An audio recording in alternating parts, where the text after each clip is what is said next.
Kenapa pilih ini, Ki?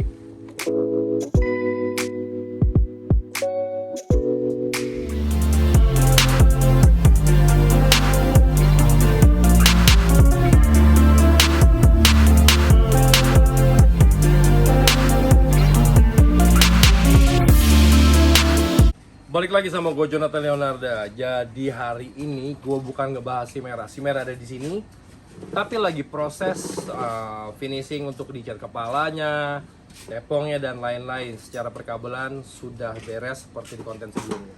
Oke?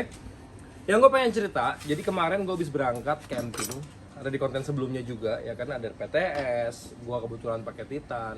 Nah, si PTS ini secara mesin sebenarnya nggak ada masalah sama sekali, dan irit tenaganya cukup banget buat naik ke tanjakan yang cukup curam, remnya juga enak, overall tidak ada masalah. Jadi thank you buat Yaski juga yang sudah menyempurnakan Irit banget. pengapian irit, Ki. Kemarin cuman dari dari Alam Sutra nyampe ke Mega Mendung 1,9 liter. 1,9 liter. Ya, dan gue buka businya tuh nggak putih. Jadi ya oke. Oke. Apa penyebab irit? Apa? Hah? Mana gue tahu. Tips ya buat Apa kalian coba? yang misalnya mau irit kencang, yang penting itu timingnya harus pas yang pertama. Nah, Timing pengapian yang pas itu berarti kan pembakarannya pas sempurna. sempurna.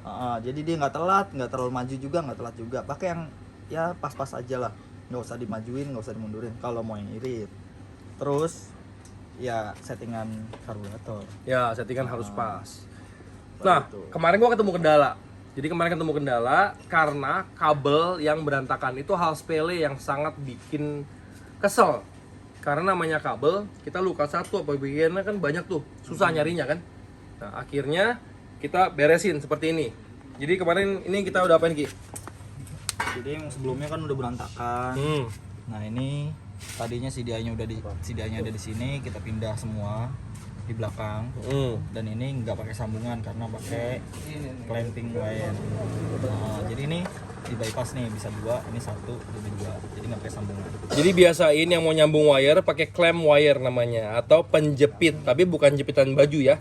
Dia emang ada besinya ya, Iya, buat menjepit. Jadi tanpa dikupas pun tinggal di press aja dia udah masuk. Masuklah, terkoneksi lah pokoknya, nyambung seperti itu. Oke, jadi thank you buat Yaski yang udah ngeberesin perkabelan di sini. Sebenarnya kalau mau enak bener, kabel semua diganti. Cuman karena kita masih mau berangkat dan waktu mengejar lagi harus ke Bandung, ya sementara seperti ini. Nah, PR selanjutnya sebenarnya ada beberapa PR yang harus kita beresin. Jadi motor ini karena timing pengapiannya udah benar, settingannya udah enak, koplingnya selip. Jadi si kopling ini nggak sanggup nurutin maunya si mesin. Itu yang terjadi. Jadi, dan rider motor ini tuh bukan gua. Jadi istri gua yang megang kamera. Tentunya kalau perempuan mungkin kekuatan untuk mencet koplingnya kan juga nggak sekuat kita yang udah biasa kerja kasar gitu kan. Iya. Jadi kita akalin nih, oke? Kita akalin, bukan dari sini, ini untuk biar nggak selipnya sih. Kita pakai BGM Supercharge untuk plat kopling ya, Ki. Kenapa pilih ini, Ki? Nih, kenapa lu pilih ini? Kenapa lu rekomendasiin ini? Nah, jadi sebelumnya karena pengalaman mungkin ya, pengalaman. Jadi sebelumnya kan di Boboiboy itu pakai blok ninja segala macem dengan CC yang besar. Ya udah kopling Malosi, Polini segala macem udah kita coba. Dan yang berhasil tuh pakai BGM. BGM yang ini. Itu nggak ketemu selip. Nah, BGM yang ini bagus buat kalian. Ini nggak selip, dan ini memang bukan keramik, tapi dia gigitnya ketika kena oli ini Jadi gigit. Jadi lebih gigit banget. Oke, jadi kopling jatuh pada pilihan BGM, mangkok Ferodo. Karena gue udah pakai Ferodo. Koplingnya BGM, mangkoknya Ferodo, dan untuk per kopling kita pakai? Per kopling tadinya mau pakai Saipi, tapi kalau misalnya Kampas udah pakai ini sebenarnya udah cukup. Iya, karena mesin ini juga bukan yang brutal-brutal amat, enggak. Ini cuma standar aftermarket biasa, tanpa porting, tanpa apa gitu. Enggak yang sampai berdiri-berdiri mah enggak. Dan satu lagi kita pakai ini, obat peringannya. Sebenarnya gue udah pernah bahas di konten gue sebelumnya tentang meringankan kopling menggunakan Krimas ya. Jadi ini ada gobangannya atau pressure clutch. Yang satu lagi, ini juga gue baru tahu. Kan setahu gue harus beli sama covernya, Ki. Ini kok bisa begininya doang? Bisa. Jadi kalau misalnya yang sama covernya itu ya kita nyaranin kalau misalnya udah pakai koplingnya mmw atau koplingnya yang tipe kampasnya itu pakai 5 kampas, sudah banyak banget kampasnya, itu kan otomatis koplingnya gemuk, Lebih tebel. lebih tebal. Itu harus sama covernya. Tapi kalau misalnya ini kan koplingnya standar, makanya Krimas nyediain ini. Cukup lah ya. Cukup. Dan ini bisa dipakai ditutup kopling 190 apa 100 doang? 100. Oh kebetulan gue udah ganti 100 nih. Karena ini PTS gue 90. Soalnya kalau 90 dia sistemnya nggak kayak gini. Beda ya Beda. congkelannya. Push rodnya beda. Ya, jadi ini semoga nanti si rider perempuannya ini istri gue bisa empuk lah, bisa nyaman. Karena memang masalah PR terbesar Vespa untuk yang baru mau belajar adalah ketika stop and go. Sebenarnya semua motor kopling sih. Kalau Matic kan gampang tuh, semua orang ngeng. Iya. Ketika kopling ya masalah sama, mau Ereking, mau Vespa, mau CB. Nah ini juga kan Indonesia kebetulan udah bikin nih banyak. Mhm. Indonesia udah bikin banyak.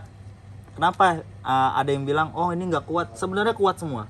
Bahan Indonesia pun bagus, nggak kalah sama punya Itali intinya. Cuman yang Indonesia ini cara pasangnya. Kenapa? Nah ini cara pasangnya harus pakai Loctite. Iya. Jadi pasangnya kalau nggak pakai Loctite, dia bagian ada di dalamnya namanya gigi suri. Gigi surinya jadi nggak padat dan Gampang kemakan. loncat jadinya. Oh mas pakai yang biasa loncat? Bukan, karena biasanya. Jadi produk lokal Indonesia bagus. Tapi kadang-kadang, nah, gue juga nemuin gini ya. Gue bukan ngomongin brand, tapi gue ngomongin. Kayak gue pakai GS Scooter. Gue pakai kemana-mana nggak masalah. Kelemahannya satu sih pertama kali. Gue pernah bikin konten juga. Nggak ada manualnya. Manual book. Cara pasangnya tuh nggak ada yang ngejelasin. Jadi pertama kali gue masang GS Scooter, itu sampai gue ulang kontennya. Udah susah-susah gue pasang kan, kok bautnya nggak nyampe. Ternyata ada cara-caranya. Nah sama juga. Jadi buat teman-teman yang produsen aftermarket lokal, tolong untuk didalemin lagi cara pasang, manual, atau enggak minimal kalau sudah bikin video, tulislah di sini ya.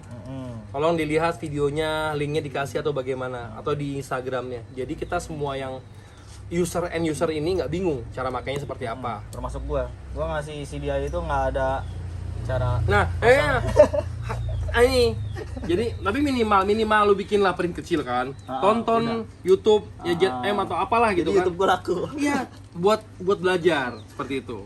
Oke. Dan yang terakhir gua ini sebenarnya udah setengah give up sama selahannya si PTS ya. Gua udah beli berbagai macam merek dan hasilnya tetap ini kayak ayam sayur nih, lihat nih. Gua gedek banget nih. Tuh. Lu bayangin nih, emang gue kayak kali ngaduk ondel-ondel begini. Ntar lagi putus nih, dan gue udah pernah ngerasain seperti ini. Keselnya minta ampun. Gak bisa disela, akhirnya harus dorong-dorong, disetut dulu. Sekarang kita coba ini merek yang berbeda. Apa mereknya Ki? Autostate. Kita coba lagi. Kalau lihat bahannya kayaknya emang lebih kuat, nggak tahu lah gue ya. Apakah lebih kuat? Tapi kita akan coba ini. Nah sama pada dasarnya gini, lu pernah nyoba pakai merek apapun? Kita pun pernah cobain di Boboiboy sama Gaya Kelimang.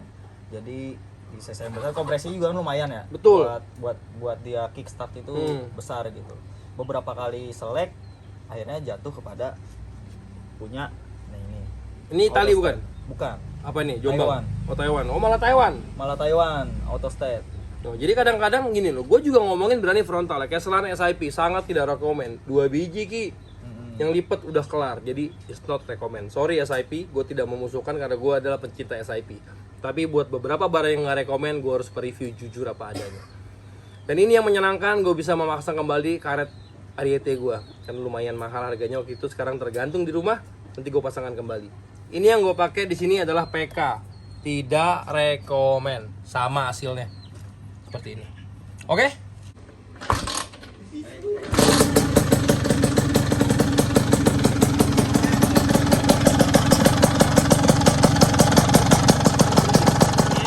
Kita tetap ganti tutup koplingnya Krimas, karena kalau nggak diganti emang nggak bisa ya. Jadi kita tetap ganti. Konten yang kemarin, sekarang si Busuk ini, namanya kan si Busuk nih, si PTS ya. Satu hari gue akan review personal buat dia lah. Cuman kemarin kan beli stud koplingnya ternyata ada kesulitan buat masang. Akhirnya gue belikan tutup kopling Krimas Mungkin tadi istriku udah mereview sedikit.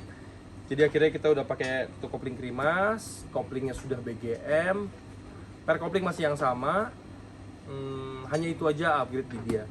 Dan sejauh ini gue sih belum nyoba jalan apa-apa, cuman feelingnya enak sih, nggak terlalu empuk atau nggak terlalu keras juga. Kalau di large frame jauh lebih empuk dibandingkan di small frame. Krimas di large frame tuh yang bener-bener kayak motor gue si Buluk tuh lebih empuk banget. Tapi kalau di small frame karena pernya mungkin banyak ya, jadi kayaknya lebih keras seperti itu. Oke, jadi inilah dia, sampai kembali kita mereview dia di perjalanan berikutnya. Dia akan ke Bandung berangkat, nanti akan gue bikinkan konten. Jadi si Busuk bersama si Merah ini yang masih setengah jalan, yang lagi menunggu bodinya yang masih diwahid buat di finishing. Kita akan berjalan sama-sama ke Bandung untuk merayakan ulang tahun 60S Paris Panjava. Jadi itu aja, jangan lupa like, subscribe, dan komen. Sampai berjumpa di konten selanjutnya. Bye.